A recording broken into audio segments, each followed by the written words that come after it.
ও লোক বাচ্চা আমার সামনেও যদি ওর মুখের ব্যবহার খারাপ করতে, ওর অবস্থা তো খবর বানাই ফেলাইতাম আমি সাথে সাথে। বলতেছি আমি এখন একটু ওইখানে যাবো, 10টা আমি সময় দিব। যে মোবাইল নিয়ে আমার মানে মোবাইল টোবাইল ভিডিও নিয়ে একদম আমার আবো, ও লোক বাচ্চা। ঠিক আছে ভাই, ঠিক আছে। এই বেল্লাল্যের আশেপাশে খারাইয়া যারা মোবাইল দিয়ে বেল্লাল্যের ভিডিও করতে আছে, প্রত্যেকটারে বেল্লাল্যা মা বোন তুললে গালি দিছে। ও লোক বাচ্চা। বেল্লাল্যের ভক্তরা গালি খাওয়ার পরও কইতে আছে হবাই ঠিক আছে ঠিক আছে। যে মোবাইল নিয়ে আমার মানে মোবাইল টোবাইল ভিডিও নিয়ে একদম আমার আবো, ও লোক বাচ্চা। ঠিক আছে ভাই, ঠিক আছে। এই টোকাই বেল্লাল কিল্লুগিয়ার ভক্তবিন্দুদের গালি দিছে। চলুন একটু ভিডিওটা দেখি আসি। প্রথমত বলি, এই যে পারাবাড়ি উড়োরে বা হচ্ছে গিয়া একটা মানুষে, এটা মোটামুটি অমানবিক নির্যাতন বলা যায়। একটা মানুষ আসছে, ওই মানুষটার তার যদি বিরক্ত করো তাহলে ওই মানুষটা ওই জায়গাটা ভালো লাগবে না। যে জায়গাটা মানুষ ভালো লাগে না সেই জায়গাটা বেশি মানুষ থাকে। এটা জানো, ডাস্টবিন রাস্তার পাশে যখন থাকে তো তখন মানুষ হচ্ছে নাক চেপে রাখে, কিন্তু অনেক দূর যাওয়ার পরেও রাস্তা তারপরে গন্ধ হয়, তখন কিন্তু ওই রাস্তাটা যায় না। অনুপ্রেরণার আরেক নাম তোমাগো থরসপ বোনের ভাই। জানো, ডাস্টবিন রাস্তার পাশে যখন থাকে তো তখন মানুষ হচ্ছে নাক চেপে রাখে, কিন্তু অনেক দূর যাওয়ার পরেও রাস্তা তারপরে গন্ধ হয়, তখন কিন্তু ওই রাস্তাটা যায় না। কি একজন জ্ঞানদাতা হইছে আমার বালের জ্ঞানদাতা। তোর নাম মানুষ, বাল কামাইতো লাগে না মানুষের। একটু যদি গন্ধ করে মানা যায়, জন দেওয়া যায় আমি এইদিকে গেলেও একটা হুমড়ি খাইতেছো, ওইদিকেও গেলেও হুমড়ি খাইতেছো। আদৌ এই হুমড়ি খাওয়ার কারণ আমি জানি।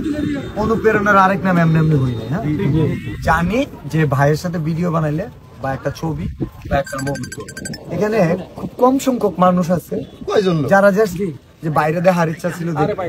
এই মানুষটা কিন্তু পারাবাড়ি উড়োরি করতেছে না, বুঝছো? যে কারণে পারাবাড়ি উড়োরি করতেছো, ওই কাটসাট দিয়ে যাই ভিডিও বানাও, ওইটা দিয়ে দিন যাবে না। প্রথমত কোনোভাবে আমার সাথে যদি পরিচয় হয়, বাড়ি কই ভাই, মাদারগঞ্জ হাইওয়ে মানে হাওয়াই রোডের এখানে, তো আমার হাওয়াই রোডের এই চিত্রটা মনে থাকবে, বুঝতে পারছো? যেগুলায় খারাই খারাই আর জ্ঞানের কথা হনতে আছে, আমি শিওর এক হালার মাথায় জ্ঞান নাই। যদি মাথায় জ্ঞান থাকতে গেলু থাকতে অগো গালাগালি করার পর ওরা এই জায়গায় দাঁড়াই থাকতে না। আসলে কেউ বিলাল ভাইকে ভুল বুঝবেন না, কারণ যেই অবস্থা হয়েছিল অনেকেই পারাপারে হুড়হুড়ি করতেছিল, সেই কারণে বিলাল ভাই এই কথা বলতে বাধ্য হয়। ভিডিওর লাস্টে যেই দুসির পোলায় বয়সটা দেছো আর যেইগুলায় বেল্লালিয়ার গালাগালি শোনার পরও আর আশেপাশে দাঁড়াই দাঁড়াই ভিডিও করতে আসো, আমি শিওর তোগো মা বইনে গো বেল্লালিয়া যদি এক খাড়ের উপরে হালাইয়া কুত্তে চাইলেও খেলাইয়া যায়, হ্যাঁ তোরা কবি ঠিক আছে ভাই ঠিক আছে। বড় লোকেরা প্রতিনিয়ত বড় লোকই হইতে আছে, আর খয়রাতিরা প্রতিনিয়ত খয়রাতি রয়ে যাইতে আছে। এর কারণ কি জানেন? আল্লাহ কিন্তু এই জন্যই গরিবের টাকা পয়সা দেয় না, কারণ গরিবের টাকা পয়সা যদি আল্লাহ দেয়, তাদের যদি টাকা পয়সার লাইন আল্লাহ দেখাইয়া দেয়, তাহলে কিন্তু তাদের ভাব বাড়িয়ে যায়, অহংকার বাড়িয়ে যায়। এই জন্য কিন্তু গরিবের আল্লাহ টাকা পয়সা দেয় না। এই বেল্লালিয়ার মতো কিছু খয়রাতি আল্লাহ টাকা পয়সা দিয়েছে জাস্ট চেক করার জন্য। এরা আসলে টাকা পয়সা হইলে মানুষদের সাথে কি ভালো ব্যবহার করবে নাকি খারাপ ব্যবহার করবে, জাস্ট পরীক্ষা করার জন্য। আর যেসব টোকারি বাচ্চারা আর গালাগালি শুনছো না, তোগো কারণেই অগ নাম টোকাই ভাইরাল হইছে, তোগো কাদের উপরে পাড়া দিয়া ভাইরাল হইছে।